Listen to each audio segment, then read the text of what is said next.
Hey there, YouTubers, another unboxing video. This should be another CPU cooler. As I wait for 13th gen Intel, right now we're just entertaining ourselves with more CPU coolers. And I really, we're buying a lot of motherboards, or CPUs, motherboards.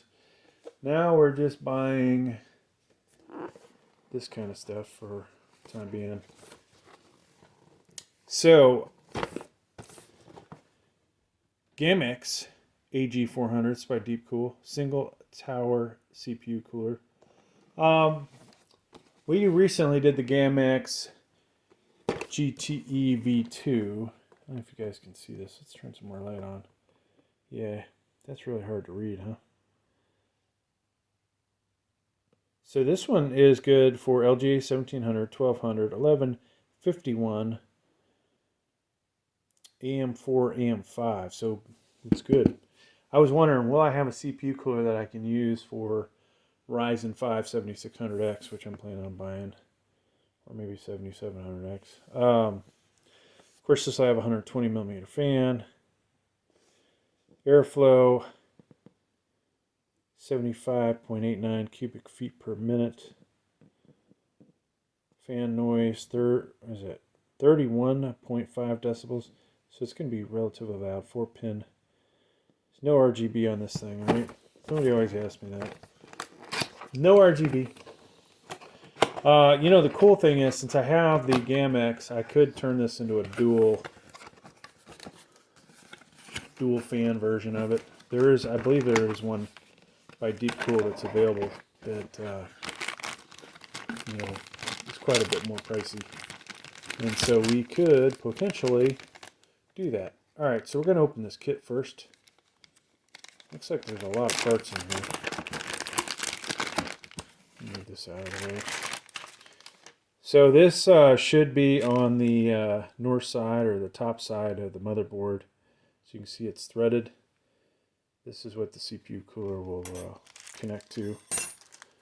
This would appear to be for all of the CPU cooler configurations. Of course, we will eventually pull out the directions. 2 size base plates. You can see LGA 1700, so only one for that. Folks, I tell you, I love when a company gives you a dedicated base plate, right? Instead of having to screw around with adjustments, and it's definitely going to give you better cooling with that. So this one, I can't even read what that says. Yeah, so we'll figure out what that one is. If this is for Intel 1151, yeah, that probably is, because that's the size difference, right? AMD is a rectangular shape. All right, so a couple sets of spacers and screws in there, and then another set here, and they include thermal paste, which we will use. So I'm going to use this CPU cooler basically in another shootout video that we'll do. Let me get this parts out of the way. You definitely don't want to lose these parts, right? I have time and time again lost stuff, and it will it'll drive you nuts later on. Alright, so packaging's, pretty good. Here is our directions. Big old book. So the print's a little light, but other than that, it's a nice little book. There's all your parts.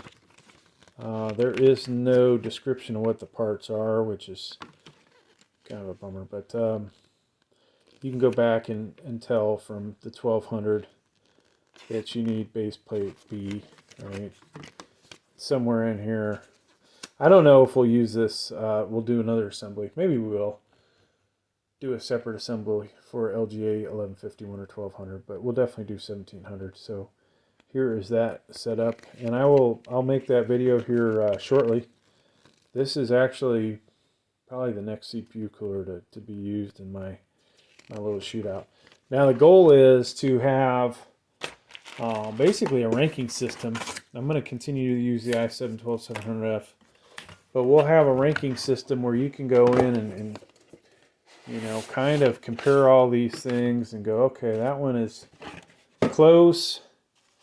And we'll rank them by temperatures, but you know, you'll be able to see the price. And my goal is to have this video that will be best CPU coolers under 35, and then we'll do one that's under 50, excuse me, under 35, and then I might just do one under 20. So this came in at 20 bucks. It actually looks pretty good.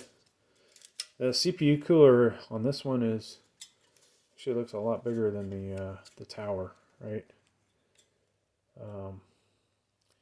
These are really spaced out, so not quite as much surface area as you might find on some of the other ones. A little boring on top here. You know, sometimes some of the coolers, they have this nice cap on the top, but I gotta believe, folks, that for, you know, since heat rises, that not capping it is better, right? These aren't copper pipes. There's only 4 pipes on it. I would expect, you know, this to be decent. I don't remember what the TDP was on this. It's probably, you know, good for all of the 12th gen lock CPUs. It's not going to do anything great for a unlocked i5 or i7 or i9. You want something a little beefier, but you know, for most CPUs, this will keep the temps down. And like I said, we'll do a benchmark video that I've been doing with all of these. I'll have a link down below for it, so you can see what the temps are. That video will be used to compare all the other ones. And then there'll be a Fortnite 1080p competitive example, so you can see the temps during gaming. I would expect the temps on this will be high 40s to low 50s, maybe mid 50s, somewhere in that range. And yeah, folks, like I said, the other thing will be the installation video. But thanks for checking out the video. Please like, please subscribe. Thank you.